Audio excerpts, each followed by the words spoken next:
The temporomandibular joint, the TMJ, is the joint between the lower jawbone, the mandible, and the temporal bone of the skull. The TMJ is responsible for jaw movement and is the most used joint in the body.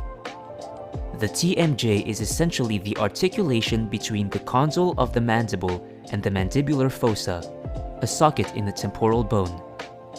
The unique feature of the TMJ is the articular disc, a flexible and elastic cartilage that serves as a cushion between the two bone surfaces. The disc lacks nerve endings and blood vessels in its center and therefore is insensitive to pain. Anteriorly, it attaches to lateral pterygoid muscle, a muscle of chewing. Posteriorly, it continues as retrodiscal tissue, fully supplied with blood vessels and nerves. The mandible is the only bone that moves when the mouth opens. The first 20 mm opening involves only a rotational movement of the condyle within the socket. For the mouth to open wider, the condyle and the disc have to move out of the socket, forward and down the articular eminence, a convex bone surface located anteriorly to the socket. This movement is called translation. The most common disorder of the TMJ is disc displacement, and in most of the cases, the disc is dislocated anteriorly.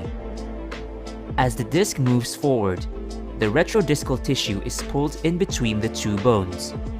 This can be very painful as this tissue is fully vascular and innervated, unlike the disc. The forward dislocated disc forms an obstacle for the condyle movement when the mouth is opening. In order to fully open the jaw, the condyle has to jump over the back end of the disc and onto its center. This produces a clicking or popping sound.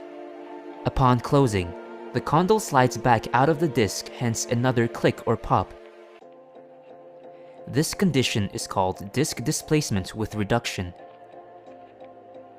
In later stages of disc dislocation, the condyle stays behind the disc all the time, unable to get back onto the disc. The clicking sound disappears, but mouth opening is limited. This is usually the most symptomatic stage. The jaw is said to be locked as it is unable to open wide. At this stage, the condition is called disc displacement without reduction. Fortunately, in majority of the cases, the condition resolves by itself after some time.